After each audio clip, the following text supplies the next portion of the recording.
Youth Congress സംസ്ഥാന അധ്യക്ഷൻ Rahul മാങ്കൂട്ടത്തിലിന് പക്ഷാഘാതത്തിന് തുടക്കമാണെന്ന് medical report. പക്ഷാഘാതം പലതവണ വന്നുപോയെന്നും ഇടതുവശത്തിന് ബലക്കുറവുണ്ടെന്നും മെഡിക്കൽ റിപ്പോർട്ടിലുണ്ട്. സെക്രട്ടേറിയറ്റ് മാർച്ച് അതിക്രമ കേസിൽ ചൊവ്വാഴ്ച വൈകിട്ടോടെയാണ് രാഹുൽ മാങ്കൂട്ടത്തിലിനെ കോടതി റിമാൻഡ് ചെയ്തത്.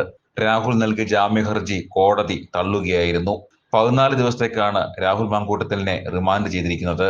SHO രാഹുലിനോട് മോശമായും ക്രൂരമായും പെരുമാറി. ഇത് കണ്ട് പിന്മാറാൻ പോകുന്നില്ല. രാഹുൽ മാങ്കൂട്ടത്തിന്റെ അറസ്റ്റിനെതിരെ സംസ്ഥാന വ്യാപക പ്രതിഷേധത്തിനാണ് യൂത്ത് കോൺഗ്രസ് തുടക്കം കുറിച്ചിരിക്കുന്നത്.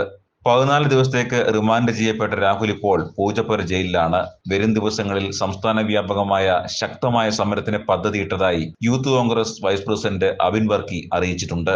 രാഹുൽ മാങ്കൂട്ടത്തിന്റെ അറസ്റ്റിനെ നിയമപരമായും രാഷ്ട്രീയമായും നേരിടുമെന്നും പോലീസിന്റെ അസാധാരണ നടപടിക്കെതിരെ വരും ദിവസങ്ങളിൽ ശക്തമായ പ്രതിഷേധ സമരങ്ങൾ സംഘടിപ്പിക്കുമെന്നും അബിൻ വർക്കി വ്യക്തമാക്കി.